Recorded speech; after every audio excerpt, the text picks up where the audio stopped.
به نام خدا در خدمتتونم با قسمت ششم آموزش جامع و گام به گام بوکس. من زندم ثانیه ها طی میشه، لحظات زندگی بی خیالی سیر میشه، توی 24 ساعت فقط رفت زدن از همه خوشی های کاذبه. تو قسمت های قبل یاد گرفتیم که اول گاردمون رو چجوری پیدا کنیم که چپ گاردیم یا راست گارد. بعد خدمتتون عرض کنم گام گذاشتن به جهت مختلف رو یاد گرفتیم، چپ راست رو یاد گرفتیم، چپ راست رو به جلو رو یاد گرفتیم و ادامه ماجرا که حالا امیدوارم که ویدیو قبلی رو دیده باشیم. توی این قسمت من حالا میخوام خیلی ویدیو دیگه طولانی نشه و حالت فشرده تر باشه که بچه‌ها سریع‌تر ببینن و خسته کننده نباشه براشون. ولی لطفاً شما خودتون توی خونه حالا هر جایی که این ویدیوها رو می‌بینین لطفاً وسواس به خرج بدین، به خودتون هی گیر بدین، هی نگاه کنین، اگر کوچکترین ایرادی بود اون رو برطرف کنین، بعد وارد مرحله بعدی بشین که ان شاءالله اون چیزی که میخوان اصولی بیاد بالا. ما توی این قسمت میخوام بهتون هوک آموزش بدیم. ببینید هوک، ما دو مدل هوک داریم، یه مدل هوک روسیه، یه مدل حالا خیلی میگن اروپایی، خیلی میگن آمریکایی. حالا ما میگیم آمریکایی، اون میگیم روسی. خیلی درگیر این چیزا نشین بهتره، فقط اینه که یاد بگیریم اصولی بیایم بالا از همه چی قشنگ‌تره. دستو مشت میکنیم، تمرینش اینه. پا نمیخواد رو گارد باشه، پا به موازات هم وای میسیم، دستو مشت میکنیم میذاریم روی پامون. شروع میکنیم همون چرخش جلسه اول. ببینید همه اینا به هم مثل زنجیر وصله، نمیتونیم اینو فراموش کنیم بریم بعدی. پس برای همین که من میگم اصرار دارم که با هم دیگه بیایم بالا، همه رو انجام بدیم با قشنگ با وسواس و اصولی بیایم بالا. دست میذاریم جا، شروع کنیم پا رو چرخوندن، همزمان آرنجمون هم داره ضربه میزنه. ببینید از بدن جدا میشه. خوب که اینجا افتاد، یواش یواش دست از پا جدا میشه. آرنج هم کماکان داره همون کار رو انجام میده. اینو انجام میدیم، همینجوری میچرخونیم، میایم سعی کنیم وقتی ضربه میزنیم برگرده. که چرا؟ به خاطر اینکه به ذهنمون بگیم که این قراره این دست برگرده، قرار نیست باز بمونه. همین حالت میایم دیگه رسید دم صورت، دیگه دست برگرده. 1 2 1 2 1 2. ببینید نکتهش چیه؟ من وقتی هوک میزنم، این الان هم آمریکایی که خدمتتون گفتم، کف دست رو به زمینه، کتف و آرنج و مچ باید توی یه راستا باشن. آرنج بالا نیاد، آسیب میبینید و دندتون میبینید به حریف. پایین هم بیاد که فکتون محافظت نمی‌کنید. پس این نکتهش خیلی مهمه، کامل توی راستا و ضربتون سعی کنین حتما یه جا استاپ شه، یه توقفی داشته باشه، چه خورد به حریف چه نخورد. چرا؟ من مثلا میشینم هوک میزنم، هوکو میزنم، مشتم دنباله داره، حریف یه دونه کنتر میکنه، یه دونه دست عقب میزنه، یه دست جلو میزنه. من اگه دستم اینجوری بره، برای همینه دست یه جا استاپ شه برگرده. حالا اگه دوست داشتین ضربات بعدی رو بزنید، دفاع رو ترکیب کنید که حالا الان واردش نمیشیم. پس این چی شد؟ این شد هوک آمریکایی. معمولا توصیه ما اینه که برای هوک دور از آمریکایی استفاده کنیم، هوک نزدیک و هوک روسی بزنیم. هم قدرتش بیشتره، هم از شستتون محافظت می‌کنه. هوک روسی چیه؟ دقیقاً همونه، فقط کف دست رو به صورتتونه. تفاوتش اینه. بعد خدمتتون عرض کنم که پس آمریکایی رو سعی می‌کنیم باز رو بزنیم، یعنی وقتی من هوک بسته میشه دست 90 درجه، آرنج 90 درجه است. بازترش که بشه میشه هوک دور یا هوک باز، که معمولا حالا هوک و آپرکات برای ضربات شکست، بهشون میگن ضربات شکسته، برای بوکس نزدیکه.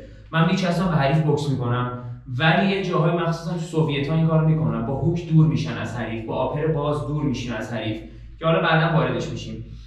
حالا پس ما اینو یاد گرفتیم که اینجوری من هوک میزنم، اینو قشنگ تمرین کنین، جا افتاد میایم وارد مرحله بعدی میشیم. معمولا من به بچه‌ها همیشه اینو میگم که سعی کنین بخواید هوک بزنین گارد رو ببندین، تمرینمون این باشه. دا کنیم، پا 45 درجه، نگاه به حریف، صورت کامل بسته، وزن افتاده رو پای جلو. این برگرده هوک بزنه. دوباره این 45 درجه، این بار وزن میفته رو پای عقب.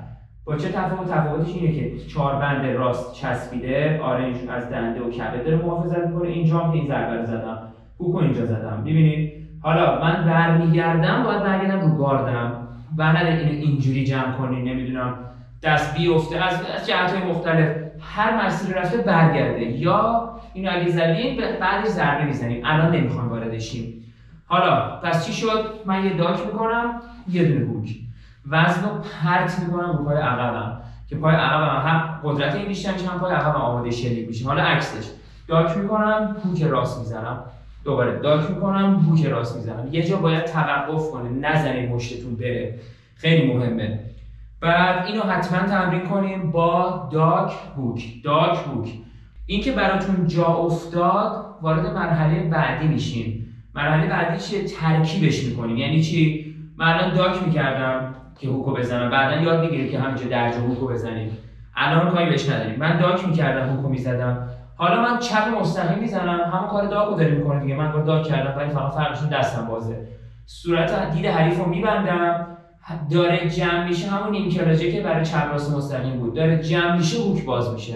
بازم یه جا توقف میکنه، اینجا آرنج از بدن محافظت میکنه، چهاربندم که چسبیده به گونه، دوباره برمیگردم رو گاردم که میتونیم ادامه بدیم اگر جا افتاد براتون. 1 2 یه هوک دیگه، دوباره برمیگردم. پس میبینید انتقال وزنه همش باید باشه که من بتونم ضربات سنگین و کاربردی به حریف بزنم. بعد این که براتون جا افتاد میتونید با گام گذاشتن بزنید.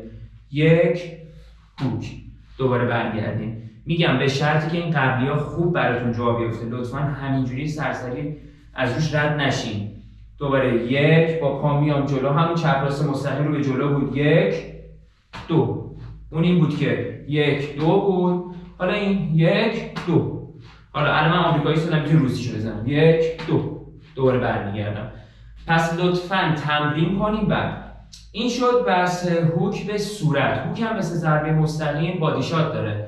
من میگم دارم تون اینا رو فشرده خدمتتون میگم که ویدیو حالا کمتر شه، بچه‌ها کمتر اذیت حوصله‌شون سر نره. بادی شاتش چطوره؟ اما اگر تو ویدیوی قبلی حضور ذهن داشته باشین، منطقه مجاز بوکس رو من خدمتتون توضیح دادم.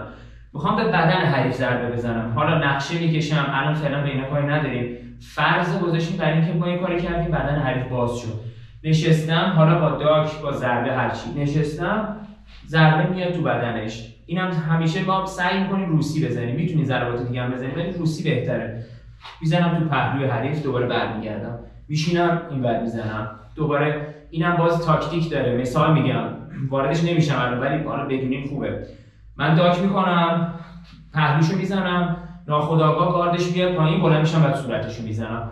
پس با یه دست میتونیم 2 تا ضربه بزنیم. یا عکسش، مثلا اینو هوک صورت میزنم، اینو بدن میزنم. همینجوری هی بی انتهاست دیگه. بوکس نامحدوده، هر چقدر شما بخواید تا بی‌نهایت میتونید تکنیک درست کنید چون ذهن ما بی‌نهایته. پس اینم شد بادی شاتش. فقط نکته‌ای که بادی شات داره اینه که وقتی ضربه میزنید یعنی صورت من خالیه، باید نقشه بکشین، مطمئن شین ضربتون به حریف میخوره، بعد بادی شاتشو بزنید. میشینم میزنم، اینم دوباره باید سریع برگرده و حتما ضربتون یه جا استاپ شه. اینم دقیقاً مثل صورته، نزنین دستتون بره، حریف کافیه یه دونه کنت کنه بهتون ضربه بزنه. اینم پس شد آموزش هوک. بازم خدمتتون میگم از خودتون ویدیو بگیرید، خودتون رو ببینید. اگر جایی براتون گنگ بود، سوال پیش اومد، برای من بفرستید. من هستم خدمتتون تا بتونم توضیح میدم، کمکتون میکنم. بازم ممنونم که ما رو سابسکرایب میکنید و به دوستانتون معرفی میکنید. ممنونم ازتون.